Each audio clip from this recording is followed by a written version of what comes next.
하나님께서 귀하게 여기고 또 귀하게 쓰고 계시는 귀한 교회 강단에 세워주신 하나님 아버지 앞에 감사드리고, 또 저를 불러주신 우리 담임 목사님과 당회 장로님들, 또 우리 성도님들 감사합니다.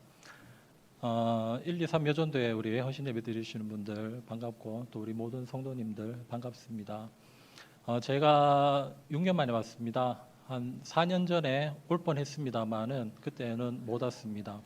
4년 전에 헌신예배에 목사님이 불러주셨는데 저희 교회 헌신예배랑 겹쳐가지고, 또 뭐 저희 교회는 헌신예배라고 따로 강사 부르는 게 아니고 제가 늘 헌신예배, 모든 헌신예배 설교를 하다 보니 강사 따로 정하지 않고 이번에도 제가 하려고 하고 있는데 전화를 주셔서 남은 교회 올 수 있으시냐고 물으셨는데, 예, 그때는 이제 갑자기 또 제가 다른 강사를 구하고 오기가 쉽지 않고, 또 다른 교육자가 있으면 교육자한테 맡기고 오면 되는데 그러지를 못해서 4년 전에는 못 뵀습니다. 4년 전에 왔으면은 한 2년 만에 뵙는 건데, 그때 참 2년 만에 뵀어도 참 반갑겠지만 또 6년 만에 뵈니까 훨씬 더 반갑고 또 좋은 것 같고요. 또 여전하신 것 같아서 너무 감사하고, 또 들어올 때까지만 해도 이게 들뜨고 설렘 마음만 있었는데 또 가만히 앉아 있다 보니까 또 감정이 쫙 가라앉는 게 또 옛날 생각도 나고 또 여러 가지 이 만감이 교차하고 있는 것 같습니다. 말씀으로 오늘 제가 은혜를 끼치는 것도 제 할 일이지만은 또 옛날 추억 한번 떠올리게 해드리는 것도 오늘 제 할 일이 아닌가, 이제 그런 생각이 듭니다. 제가 이제 유년부 또 중등부 담당했었고, 또 청년부 함께 했었고, 또 우리 일전도회, 당시 일전도회 같이 야유회도 다니고 또 기도회도 다니고 또 수련도 다니고 있던 또 그런 기억들도 많이 나더라고요. 2013년 1월에 제가 부임을 했고 2017년 9월에 제가 다른 교회로 갔으니까 한 4년 9개월, 4년 8개월 정도 이제 제가 여기 있다가 갔습니다. 제가 부임한 2013년을 기준으로 한다면은 이제 10년 정도 됐고, 떠난 지는 이제 6년 정도 됐습니다. 뭐 저보고 깜짝 놀라셨죠? 예, 뭐 말 안 해도 이제 느껴지는 바가 있을 거라 생각되는데요. 뭐 이마도 더 넓어지고, 예, 또 이 소갈머리도 이제 많이 비어가고 머리숱도 이제 많이 사라졌습니다. 고생해서 그런 거 아닌가 이렇게 혹시 걱정하실까 모르겠는데 걱정은 안 하셔도 됩니다. 고생은 안 했습니다. 예, 그냥 세월을 제가 정면으로 맞아서 그렇지, 예, 고생해서 이렇게 된 건 아니고요. 예, 뭐 이렇게 된 거 서로 뭐 저도 알고 여러분도 아시는데 뭐 또 왜 이래 늙었나 이런 말씀하지 말고 그냥 넘어가시도록 그렇게 하시자고요. 예. 성도님들 기도해 주신 덕분에 좋은 교회 가게 됐고, 또 있는 동안에도 기도해 주시면서 저를 도와주셔서 제가 이 사역을 잘하고 있습니다. 특별히 애먹이는 성도 없이 6년 동안에 누가 물어보면 나 정말 목회 재밌다, 행복하다 진심으로 말할 만큼 교회 뭐 규모는 그렇게 크지 않아도 하나님께서 귀한 교회도 보내주셔가지고 귀한 사역도 잘 감당을 하고 있습니다. 제가 원대 제일교회 이제 담임 목사로 갔는데요.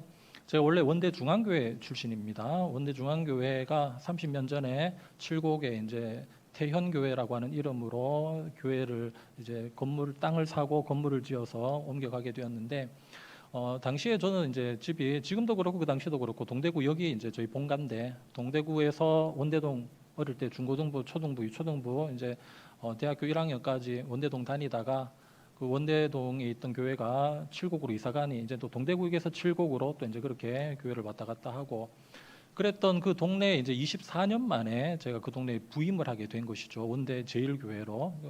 제가 어릴 때 친구들 이제 교회 데리고 온다고 동네에 누비던 그 옛 골목 그대로 여전히 있더라고요. 24년 지나도 전혀 변함이 없는, 서구가 제일 발전이 안 된다 그러는데 정말 옛 모습 그대로 있던데, 지금은 이제 뒤에 아파트 들어선다고 거의 다 무너지고 아파트도 이제 거의 다 세워지고 곧 입주가 시작될 예정인데, 안타까운 것은 이제 제가 가기 전에 이 교회가 그 재개발하는 이 영역 속으로 포함이 됐으면 훨씬 더 좋았을 뻔했는데, 금성 예식장이 트는 바람에 이제 그 금성 예식장, 옛 금성 예식장, 그다음에 저희 교회 자리는 이제 재개발이 안 됐습니다.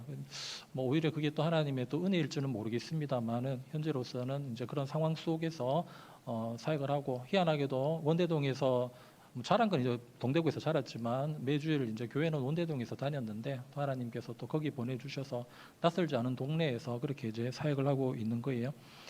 리모델링 제가 가기 전에는 리모델링 하겠다고 위원회를 세워놓고 이제 다른 교회는 어떻게 교회를 꾸며 놓았는가 이제 탐방을 다니고 있다가 제가 이제 다른 교회로 갔습니다. 리모델링하는 모습은 제가 오늘 처음 보는 거예요. 예. 아름다운 교회를 또 이렇게 짓느라고 또 리모델링 하느라고 성도님들 많이 애쓰셨겠다 싶고 또 너무 부럽네요. 예. 친정이 잘 사니까 기분은 좋습니다. 네. 친정 오면은 무슨 얘기를 해야 되는 거죠? 뭐 시집살이 했는 고생한 얘기 그런 얘기 해야 됩니까? 시집살이는 안 했고요. 6년 동안 행복하게 목회했었고 일단 마음은 정말 우리 친정에 온 것 같은 그런 이제 그런 마음입니다. 우리 자매님들은 친정 간 마음을 잘 아실 거라고 그렇게 생각이 됩니다. 뭐 이야기 보따리 풀어놓으면 이제 한창 이제 얘기하고 설교할 시간은 없어질 것 같기는 한데요. 그래도 우리 성도님들한테 감사 인사는 꼭 드리고 싶은데 우리 성도님들께서 있는 동안에도 많이 사랑해 주셨고 또 갈 때에도 많이 또 사랑해 주시고 간 이후에도 계속해서 기도해 주시고 해서 너무 감사합니다. 뭐 나 당신을 위해서 기도하오라고 따로 연락 오시는 분은 없어도 우리 다 알잖아요. 예, 영적인 이 느낌은 다 알잖아요. 뒤에서 강력하게 기도해 주시는 그 기도로 제가 이 사역을 잘 감당하고 있구나 이제 그렇게 생각을 하고 있습니다. 우리 목사님 또 뭐 제 있는 동안에도 잘해주셨지만 담임 목사로 간다고 또 목사 가운 해주셔가지고 또 이제 성례식 할 때에는 그 가운 입고 이제 성례식 집행하고 집례하고 그러고 그 은혜 또 늘 생각을 하고 있고요. 또 제 위임식 때 오셔가지고 얼마나 멋진 멘트를 날리셨는지 모릅니다. 예. 그 뭐 그렇게 넓은 공간도 아닌데 그때 오신 분은 다 아시겠습니다만 남은 교회 성도들 다 일어나라 이제 아마 축사였나 이제 남은 교회 성도님 그때 많이 오셨었어요. 일어나라. 다 일어나라고 한 이유는 다른 이유가 아니라 뭐 남은 교회가 많다는 걸 얘기하려는 게 아니라 이렇게 이 목사님이 사랑받는 목사님이다. 시시한 목사가 아니다. 이제 그러니까 원대제일교회 성도들은 그걸 좀 알아라. 그리고 이제 남은 교회 성도님들 이렇게 세우셔가지고 인사시켜 주셨는데 너무 감사하고 또 든든한 힘이 되었습니다. 저는 이제 오늘 저희 교회 오후 예배까지 드리고 이제 오후 예배 설교까지 하고 왔습니다. 원래 2시가 우리 오후 예배 시간인데 오늘만은 이제 1시 30분으로 당겨서 1시 반부터 예배 드리자 해서 30분 당겨서 예배 드리고 이제 이렇게 오게 됐어요. 교육자가 저밖에 없습니다. 그래서 이제 뭐 다른 교육자 맡길 수도 없고 오늘이 또 헌신 예배 같은 특별한 이슈가 있는 날도 아닌데 제가 한다고 이제 또 다른 강사 또 와 계시라 하기도 좀 그렇고 해서 예배 시간 30분 당겨서 오전 예배 설교하고 오후 예배 설교하고 이제 오늘 세 번째 이제 오늘 설교가 되겠는데요. 처음 갔을 때는 설교를 주일에 5번씩 했습니다. 주일 새벽 기도하고 주일 학교하고 11시 오전 예배하고 점심 먹고 청년부하고 오후 예배하고 그러다가 이제 그 주일 학교는 코로나 터지기 전부터 이제 어른들하고 같이 세대 통합 예배로 드리자 해서 없앴고 주일 새벽 기도도 거기는 송구 영신 예배 드린 그 다음 날 1월 1일 빼고는 364일을 새벽 기도하고 있더라고요. 그래갖고 안 되겠다. 주일은 우리가 주일 예배에 집중하기 위해서 새벽 기도를 좀 쉬자. 그래서 새벽 기도 빼고 또 주일 학교 빼고 지금은 이제 오전 설교, 점심 먹고 나서 청년부 설교, 오후 설교 이제 이렇게 3번 설교하고 있습니다. 저희 애들이 갔을 때가 초등학교 4학년, 초등학교 2학년이었는데 가서 유초등부가 생긴 셈이나 다름이 없었고 이제 아들이 졸업하고 나니까 이제 유초등부는 사라졌습니다. 이제 작은 애가 중학교 2학년인데 5년 후에 이 추세 그대로 가면 중고등부도 이제 5년 후에는 사라집니다. 그러니까 주일학교 없는 교회 이제 우리 애들이 주일학생이고 얘들이 자라고 어른 되면 이제 주일학교가 없어지는 이제 이런 상황 속에 있는데요. 지역에 가깝게 이제 초등학교도 있고 합니다만은 제가 기울어서 그런지 뭐 이렇게 다음 세대 좀 살리보자 늘 말은 그렇게 하는데 쉽지 않은 그런 상황 속에서 이제 고군분투하고 있습니다. 이제 애들 다 커가지고 좀 모셨겠습니다만은 큰 애는 이제 고등학교 1학년, 이제 작은 애는 중학교 2학년 이제 이렇게 됐습니다. 뭐 다 기억하시겠습니다만은 저 중층에서 예배 시간에 찬양을 막 크게 불러가지고 우리 성도님들이 아들 찬양 듣는 소리에 은혜가 된다 이렇게 얘기하셨는데. 그대로 자라줬으면 좋겠는데 또 그래 안 되대요. 예. 뭐 악기 다루고 뭐 이런 것 때문에 이제 뭐 실제로 노래 부를 형편도 안 됩니다만은 그렇게 이제 찬양 크게 하던 애들이 이제는 뭐 찬양도 별로 이렇게 안 하고 뭐 사춘기 되다 보니까 뭐 전혀 이제 딴 사람들로 이렇게 변해가는 것 같은 이제 그런 느낌이 좀 듭니다. 애들이 이제 뭐 딸 같은 경우에 이제 남자친구가 생겨가지고 남자친구랑 통화하는 거 이렇게 들어보면은 야, 세상에 이렇게 나긋나긋하고 꿀 떨어지는 아이인가. 부모한테는 안 그러는데 정말 뭐 지 남자친구랑 통화하는 거 들어보면은 세상 달콤하고 또 뭐 아들은 또 그래 뭐 엄마 껌딱지고 집에서 애교 부려도 또 친구들하고 통화하거나 얘기하는 거 들어보면 또 세상 터프해요. 막 뭐 전혀 뭐 얘가 애들 앞에서는 이렇게 사나 싶을 정도로 이중생활 둘 다 그렇게 하고 있는 모습을 보면서 좀 이렇게 남의 아이 같은 그런 느낌이 좀 듭니다. 저희 이제 교회는 이제 뭐 개인적으로 목사에게 이제 뭐 차량을 제공하고 이런 게 아니니까 교회 본고를 이제 제 개인 차량 삼아서 이제 그렇게 이용을 하는데 교회 본고에 보면 이제 원대제일교회라고 편말이 이렇게 붙어 있으니까 이제 애들 한 번씩 이렇게 어디 태워다 주면 내릴 때 일단 눈치 보고 내려요. 교회차에서 내린다, 뭐 이렇게 본고에서 내린다 이게 조금 부끄러운지 제가 자랄 때 그랬거든요. 제가 이제 우리 아버지가 트럭을 이제 갖고 계셨는데 한 번씩 이제 고등학교 저희 집은 동대구역이고 학교는 이제 북현동에 경상고등학교 이제 그 성화여고 있고 한 그 동네 이제 다녔는데 한 번씩 이제 태워준다 그러면은 안 태워줬으면 좋겠더라고요. 근데 태워줄게 그러면은 이제 그 트럭 타고 가면 이제 좀 멀찍이 좀 내려주세요 이렇게 하면서 그래 그 트럭 타고 내리는 게 그래 이제 부끄럽더라고 그때는. 근데 이제 애들이 또 극하니까 이해는 돼요. 아유 그래 뭐 승용차에서 내리는 거하고 교회 본고에서 내리는 거하고 분위기는 다르겠지 싶어가지고 이해는 됩니다만은 한 번씩 이렇게 보면 이제 애들도 이제 많이 변해가는 모습을 보면서 우리 그 강은도 목사님이라고 청소년 사역하시는 목사님이 있으신데 이제 그분이 자주 쓰는 표현이 생각이 나더라고요. 하나님 앞에 반품하고 싶다 이런 마음이 듭니다. 너의 삶의 참주인, 너의 참 부모이신 하나님 그 손에 너의 삶을 맡기고 싶어요. 그냥 드리고 싶다고. 근데 이런 또 애들 덕분에 이제 감사한 것은 제가 애들 덕분에 안 잘리고 있습니다. 사실 딸은 여기서 이제 찬미 피아노 다니면서 이제 피아노 배우다가 가자마자 4학년 때부터 수요 예배 찬양 반주하다가 또 이제 오후 예배 뭐 또 한 1년 채 안 돼서 오후 예배 뭐 모든 예배 찬양 반주를 다 맡아서 초등학교 6학년 때부터 이제 찬양 반주했고 또 아들은 2년 전부터 이제 드럼 배워서 이제 드럼 친다고 또 이제 그렇게 하고 있는데 저를 잘라내면은 얘들도 같이 잘리고 또 교회에 이제 반주자가 없기 때문에 목사는 미워도 이제 또 저 하나 나가면 다 나가야 되기 때문에 이제 붙잡고 있습니다. 그래서 애들 덕분에 사역하고 있고 얘들이 이제 오전 오후 둘 다 반주 피아노 건반도 하고 또 아들은 드럼을 치고 이제 그러고 사역자로 같이 사역을 하고 있는데 오전 예배 같은 경우에는 우리 오전 예배도 오후 찬양 예배처럼 이제 그 형식 어떤 격식 어떤 전통 예배의 격식을 이제 깼거든요. 그리고 이제 제가 찬양 예배 인도자면서 찬양 인도자로 찬양 인도하고 2명 싱어 중에 하나는 또 저희 아내고 또 이제 피아노 반주는 또 딸이고 드럼 반주는 아들이고 그래 뭐 가족이 이제 악단이 되어가지고 교회에서 그렇게 섬겨 나가고 있습니다. 교회 이제 주일 오전에 한 50명 모여서 이제 예배 드리고 있고요. 제가 우리 남원교회에서 뭐 물론 새벽기도는 이제 훨씬 더 적습니다만은 제 기억에 금요기도에는 요즘 어떤지 모르겠습니다. 그때는 한 100여 명 안팎으로 오고 또 요즘 그 당시에 수요예배는 한 50여 명 안팎으로 왔는데 그 우리 남원교회에서는 그래도 수요예배가 제일 적은 편이죠. 새벽기도를 제외하고는요. 50명 설교하는 거 하고 또 오후 예배 때나 이렇게 한 300명 앞에 설교하는 거 하고 또 이제 에너지가 좀 다른데 50명 설교할 때는 조금 이제 적다 이런 느낌 들면서 이제 설교를 했었습니다만은 지금 이제 제일 많은 게 50명이니까 또 50명 데리고 그렇게 사역하고 있습니다. 조금 이제 그 성도님들 만나고 또 이렇게 제 사역 이야기 잠깐 또 나눌 수 있는 시간이 되어서 감사하고 계속 얘기만 하고 있을 수는 없으니까 오늘 또 본문을 함께 살펴보고 또 하나님 은혜를 함께 나누도록 하겠습니다. 오늘 우리 전도의 헌신 예배인데요. 뭐 늘 강조되어야 되는 부분입니다만은 뭐 나이별로 잘랐다고 해서 이게 뭐 이제 나이 비슷한 사람들끼리 모여서 친목 다짐하라고 만든 조직이 아니잖아요. 어디까지나 전도회는 전도하라고 있는 조직이니까 우리 오늘 전도자의 어떤 사명, 어떤 자세 이런 것들도 좀 생각해보고 그 다음에 이 전도를 우리가 하게 될 어떤 대상들, 세상 사람들이 어떤 존재들인가 그런 부분들도 오늘 말씀을 통해서 좀 함께 살펴보려고 합니다.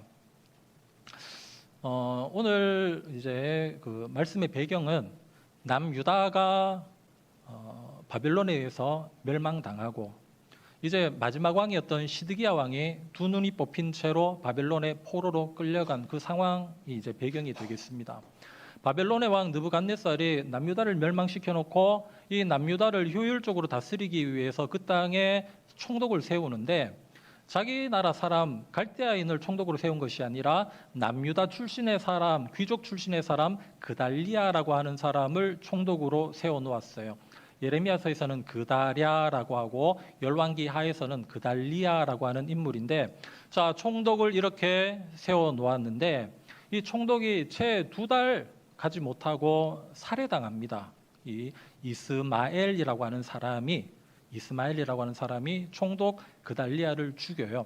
이스마엘이라고 하는 사람은 왕족 출신으로서 자기는 왕족인데 귀족이 나라의 총독이 되었으니 그것도 기분 나쁠 것이고, 또 왕족으로서 이 나라가 다시 한번 이 바벨론의 세력을 쫓아내고 한번 부흥하기를 원하는 마음이 왕족으로서 있는데, 이 귀족 출신의 인물이 그 바벨론 왕의 이제 지지를 받아서 총독이 되어서 이 바벨론을 잘 섬겨라, 이제 그런 얘기를 하고 있으니 기분이 나쁘단 말이죠. 그래서 이스마엘이라고 하는 사람이 그달리아라고 하는 사람을 죽였습니다.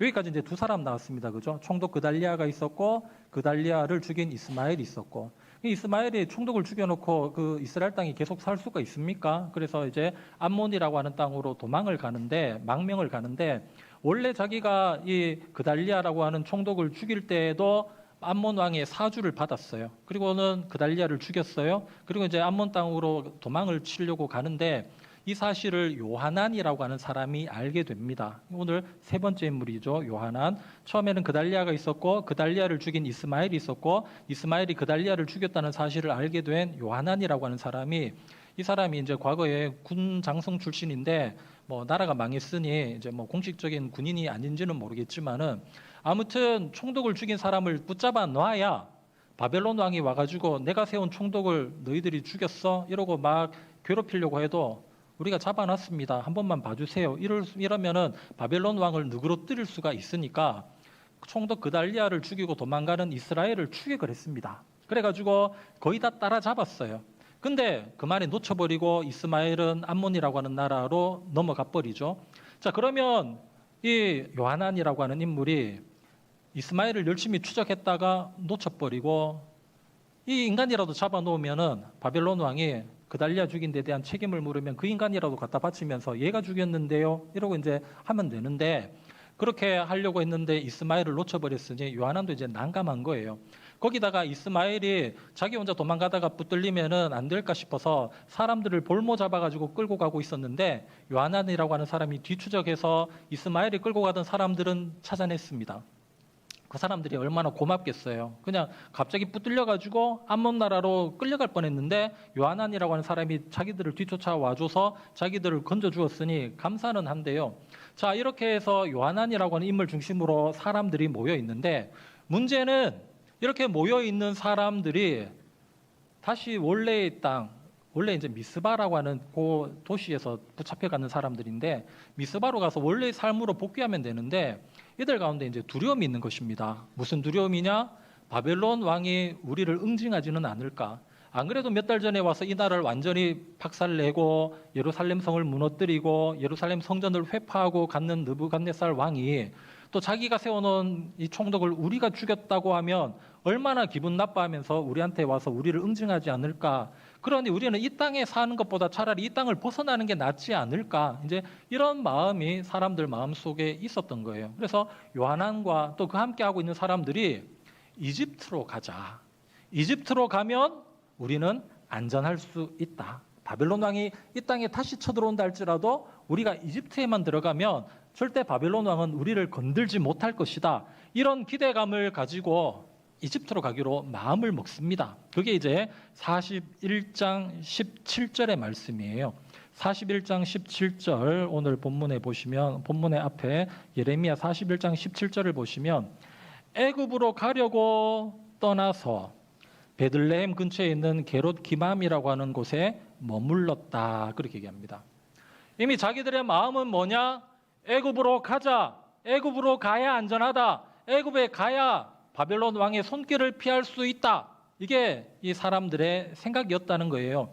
자, 애굽으로 가는 것은 하나님 앞에 물어볼 필요도 없이 가면 안 됩니다. 왜냐하면 하나님은 성경 곳곳에서 너희들은 애굽으로 돌아가지 말라고 분명히 말씀하셨어요.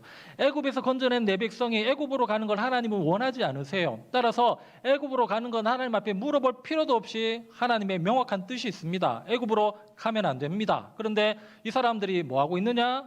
애굽으로 가려고 이미 마음은 다 정해놨어요. 근데 자기들끼리 모여서 얘기해 보니까 서로 의견이 좀 다른 거예요. 남아있자. 에집트로 가자. 이런 사람들이 이렇게 있으니까 자기들끼리 이제 교통정리가 안 되니까 우리 예레미야 선지자를 불러가지고 하나님 뜻을 한번 물어보자. 여기까지는 좋습니다. 잘하는 거죠. 하나님 뜻을 묻는 건 잘하는 거죠. 사실은 물을 필요도 없는 질문이지만 왜냐하면 애굽으로 가는 건 하나님 뜻이 전혀 아니기 때문에 그냥 그 땅에 머물러 있으면 되는데 애굽으로 가려고 마음은 이미 다 먹어놓고 하나님이 인정해 주시면 좋겠다는 마음. 그래 너희들 애굽으로 가라. 이 대답이 듣고 싶어서 예레미야를 불렀습니다.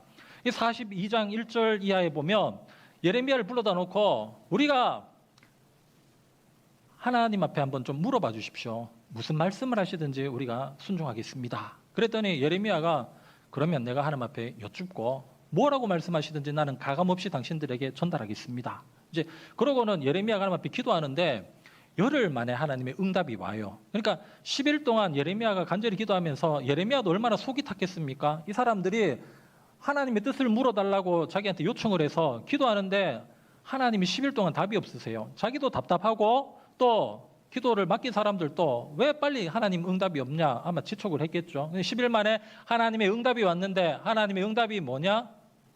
42장 8절 이하에 보면 이집트로 가지 말라는 것입니다. 이집트로 안 가고 너희가 이 땅에 남아있으면 하나님 내가 바벨론 왕의 마음을 내가 움직여서 그가 너희를 응징하지 못하도록 내가 막아줄 것인데 만약에 너희가 이집트로 간다면 나의 칼과 기근과 전염병이 너희를 따라가서 이집트 땅에서도 내가 너희들을 죽일 것이다. 하나님께서 이렇게 말씀을 하세요. 원래도 하나님 앞에 안 물어봐도 하나님 뜻은 이집트로 가면 안 된다는 게 하나님 뜻인데 예레미야를 통하여 하나님 주신 응답은 뭐냐? 이집트로 가지 말라는 겁니다. 바벨론에 남아있으면 이 남유다 땅에 남아있으면 바벨론 왕이 와서 죽일 것 같은 두려움이 있을지라도 내가 다 막아줄 거라고 하나님이 그렇게 말씀을 하시는 거예요. 인간적으로 보면요. 이집트 가는 게 사실은 맞죠. 이집트 가면 먹을 것도 있고 이집트 가면 안전합니다. 인간적으로 보면 그렇습니다. 그러나 하나님은 나를 의지하라는 거예요. 가지 말고 내 말 듣고 여기 머물러 있으면 내가 바벨론 왕의 마음도 다스려주고 또 내가 너희들에게 먹고 입는 모든 것 다 책임져 줄 테니까 가지 말아라. 하나님께서 그들에게 대답해 주셨습니다. 그 말을 듣고 그 사람들이 어떻게 했는가? 이게 이제 오늘 읽었던 예레미야 43장 1절부터의 말씀이에요. 이 사람들이 예레미야의 응답을 듣고 하나님 뜻이 그렇습니까? 그렇다면 우리는 이 땅에 머물겠습니다. 이렇게 나온 것이 아니라 처음에 하는 얘기가 뭐냐 하면 예레미야 너 거짓말한다. 하나님이 너를 보내어 가지고 이 애굽 땅으로 가지 말라고 말씀하신 적이 없다. 그러면서 예레미야한테 거짓말한다는 거예요. 예레미야는 얼마나 황당합니까? 환장할 노릇이죠. 기도해달라 그래서 기도했고 기도했더니 하나님이 응답 주셔서 그대로 전달했는데 자기 보고 거짓말한다는 거예요. 하나님 말씀 듣고 전달한 나한테 거짓말한다는 거예요. 그러면서 너는 바룩의 사주를 받아서 너 우리 이집트로 못 가게 만드는 것이다. 이렇게 얘기를 하는 것입니다. 자, 이러한 상황 속에서 예레미야가 오늘 읽은 본문에 보면 여차여차이하여 그 사람들이 애굽 가는 걸 말리지도 못했을 뿐만 아니라 그 사람들이 애굽에 갈 때 예레미야도 같이 붙잡혀가지고 예레미야로 갑니다. 예레미야가 아니라 이집트로 갑니다. 그리고 성경에 나와 있지 않지만 아마 예레미야가 이 발걸음으로 이집트에 들어갔다가 여기서 사람들, 이 동족들의 돌에 맞아서 죽는 게 아마 예레미야의 끝이라고 이제 그렇게 전해 내려오고 있습니다. 그런데 이러한 일이 있었음에도 불구하고 43장 8절은 이렇게 얘기하고 있죠. 43장 8절 말씀에 오늘 읽은 본문 바로 아래인데요. 다바네스로 끌려갔는데 다바네스에서 여호와의 말씀이 예레미야에게 임하였다. 그리하여서 예레미야는 하나님 말씀을 또 듣고 그들에게 전달합니다. 거기만 아닙니다. 44장 1절로 넘어가게 되어지면 애굽 땅에 사는 모든 유다 사람 곧 믹돌과 다바네스와 놉과 바드로스 지방에 사는 자에 대하여 말씀이 예레미야에게 임하니라. 이집트로 끌려갔는데 본의 아니게 끌려갔는데 거기서도 하나님 주시는 말씀이 있어서 그 말씀을 자기가 받아 그 여기 함께 하고 있는 사람들에게 하나님 말씀을 전했다 하는 것이 오늘 여러분들과 나누고자 하는 이야기의 이제 핵심 골자입니다. 오늘 본문 내용은 설명이 다 됐고요.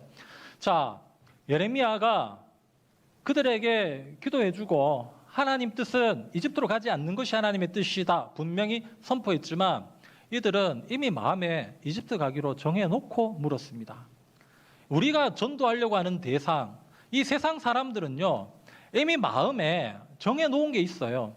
하나님 말씀을 듣지 않기로 정해놓고 세상 가운데에서 살기로 이미 마음이 다 정해진 자들입니다. 그리고 그러한 사람들에게 하나님의 말씀을 전하면 그 속에서 자기의 뜻과 하나님의 뜻이 만나면요 100% 자기의 뜻을 따라가는 것이죠. 그래서 사람들을 복음을 전해도 잘 듣지 않습니다. 딴청 피우고 예수님 믿자고 얘기해도 그들은 따라오지 않습니다. 자, 인간은 하나님 뜻과 자기의 뜻이 충돌하면 거의 다 자기의 뜻을 따릅니다. 우리 성도라고 다릅니까? 나는 예수님 믿기 때문에 나는 내 속에 내 뜻과 하나님 뜻이 충돌하면 나는 하나님 뜻대로 살아라고 자신하실 수 있는 분 있습니까? 우리는 다 성령 충만하지 아니하면요 그렇게 살아갈 수 없어요. 안 믿는 자들은 하나님 앞에 내가 어떻게 살까요? 묻지 않고 지 맘대로 삽니다. 성도들은요 묻기는 물어놓고 지 맘대로 살아요. 하나님 뜻을 우리가 궁금해합니다. 그런데 왜 궁금해하느냐? 순종하기 위해서가 아니라 그냥 호기심에 하나님 뜻이 궁금한 거예요. 그리고 내 뜻에 하나님 뜻이 맞춰지기를 바라는 마음으로 궁금해하는 거예요. 또 내 뜻에 하나님 뜻이 맞춰지면 하나님 훌륭하십니다라고 얘기하고 내 뜻에 하나님이 내 뜻은 그것이 아니라고 얘기하면요 우리는 토라집니다. 그러니까 인간의 마음이라고 하는 게 자기의 뜻과 하나님의 뜻이 충돌하면 공식이 있습니다. 다 자기 뜻대로 살아가는 게 인생이라는 거예요. 그런 사람을 상대로 지금 예레미야가 사역을 하고 있다는 것입니다. 자, 그리고 그들이 기도해달라 그래서 기도하고 하나님 말씀을 받아서 전달했는데 그들이 하는 반응이 뭡니까? 너 거짓말한다는 거죠.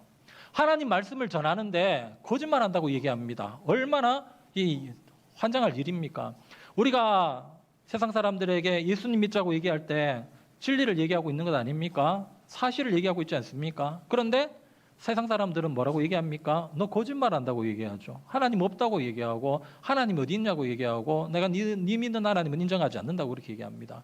그렇게 예수님 없는 사람의 마음은요 자기 완고한 뜻을 갖고 있습니다. 특별히 이집트가 세상을 상징하지 않습니까? 세상에 살려고 세상에 가려고 이미 마음 다 작정한 사람들에게 하나님 말씀은 들리지 않더라는 거예요. 그럴 것 같으면 묻기는 왜 물었습니까? 자기들이 어떤 대단하게 하나님 뜻을 추구하는 사람인 것처럼 한번 드러나 보기 위해서 예레미야에게 물었습니까? 순종할 마음은 하나도 없으면서 물어가지고 우리 갈 길 어디냐고 물었더니 자기 뜻이랑 맞으니 안 맞으니까 네 거짓말한다 그러고 하나님 그렇게 말씀하셨을 리가 없다 그러고 다 내팽개치고 떠나는 것. 이게 바로 이 하나님 없는 사람의 이 마음이 그렇다는 것이죠. 그런데 그러한 전혀 어떤 예언할 가치도 없는 사람들에게 예레미야는 계속해서 하나님 말씀을 전하고 있다라는 것입니다. 예레미야가 뭐 충분히 마음이 단련이 돼가지고 이것들 당연히 뭐 내 말해도 안 들어 먹을 사람들이다. 뭐 나는 이제 충분히 이 사람들이 어떤 반응을 해도 나는 상관없다라고 뭐 그만큼 예레미야가 마음이 되게 강해졌기 때문에 계속 전할 수 있었겠습니까? 예레미야라고 그 사람들이 그렇게 반응한다고 마음에 상처가 없었겠습니까? 또 이러한 이 사역을 하면서 결코 쉽지 않았습니다. 그러나 예레미야는 그런 사람들이 있을지라도 그런 사람들일지라도 하나님이 자꾸 말씀을 주시니까 안 전할 수가 없어서 전했다는 것이죠. 우리가 세상에 복음을 전하는 것은요 이유가 있어서 하는 게 아닙니다. 하나님이 하라 하셨기 때문에 이유 없이 하는 거예요. 그 이유 없이 하는 일들을 통하여 하나님은 일하시는 것입니다. 예레미야도 기분 나쁘다 이런 사람들 내가 하나님 말씀 전달해줘도 알아듣지도 않을 이런 사람들 내가 전할 필요가 뭐가 있느냐 그러고 뭐 입을 꾹 다물어도 되지만 하나님은 예레미야가 끌려간 그 자리에서 가서도 그 사람들 그때라도 돌아오면 하나님 용서해 주실라고 하나님께서는 예레미야를 통하여 그렇게 부지런히 말씀을 하시더라 하는 것이죠. 말씀을 정리하겠습니다. 오늘 여기에 이 예레미야가 사역을 했던 그 대상들, 요하난이라고 하는 사람을 비롯한 그 사람들, 이미 마음은 이집트로 가기로 기울어져 있고, 또 자기들의 그 어떤 생각과 하나님의 뜻이 충돌할 때에는 하나님 뜻을 뭉개버리는 이런 사람들, 그런 사람들 향하여 예레미야가 사역을 하고 있다는 것입니다. 오늘 123 여전도회 헌신예배를 드리는 123 여전도회, 그리고 우리 모든 성도님들도 하나님의 진리의 말씀을 선포하는 대상들은요, 그런 사람들입니다. 그걸 알고 가시면 됩니다. 뭐 대단하게 반응하고 환영해주고 막 예수님 믿으라면 바로 믿어주고 이런 사람들이 아니라는 거예요. 그런 사람들 향하여 하나님 그런 줄 알면서도 우리를 보내고 계십니다. 가라, 가서 전해라. 그냥 하나님께서 말씀하셨기 때문에 어떤 다른 이유가 아니라 하나님이 하라 하시고 말씀 주셨기 때문에 전달하는 것, 이것이 예레미야의 사명인 것처럼 우리 귀한 우리 전도 회원들 또 우리 모든 성도님들이 알아듣지 않는 이 세상, 또 받아주려고 하지 않는 그 세상 가운데에서 벽에 대고 얘기하는 게 차라리 쉬운 것 같은 그런 세상 속에서도 하나님의 진리의 말씀을 있는 자리에서 꾸준히 잘 전하셔서 많은 사람들을 옳은 대로 인도하여 별과 같이 빛나시는 우리 귀한 전도회원들과 성도님들 다 되시기를 주님의 이름으로 축원합니다. 기도하겠습니다. 아버지 하나님 감사합니다. 귀한 강단에서 주의 진리의 말씀을 전하여 전하는 자와 받는 자가 말씀 앞에 엎드리게 하여 주시니 감사를 드립니다. 아버지 하나님, 예레미야가 하나님의 말씀을 전달할 때에 그 사람들 쉽지 않은 사람이요, 자기의 뜻을 갖고 있던 사람들이요, 고집센 사람들이었으나 이 예레미야가 겸손한 마음으로 하나님 주신 명령 따라 귀한 사역을 감당한 것을 오늘 우리가 보고 배우기를 원합니다. 아버지 하나님, 우리의 식구들 아무리 들여다봐도 전혀 그 뗀뗀한 마음이 변할 것 같지 아니하고, 또 우리 주변에 있는 사람들에게, 또 지나다니는 사람들에게 예수님 믿으라고 얘기하면 딴청 피우고 오히려 이상한 사람 쳐다보듯이 쳐다보며, 또 예수 그리스도의 복음을 전하다 보면 우리에게 거짓말한다고 대드는 사람도 있지만은, 그러나 아버지 하나님, 우리는 그저 하나님이 시키신 일이기에 이유 따지지 아니하고 묵묵히 이 일을 감당하는 자 되어지기를 간절히 소망합니다. 특별히 이 헌신 예배를 드리고 있는 123 여전도 회원들, 하나님 지금까지 이 귀한 여전도회를 통해서 많은 영혼들이 구원함을 받게 하시고 교회에 정착하게 하신 것을 감사합니다.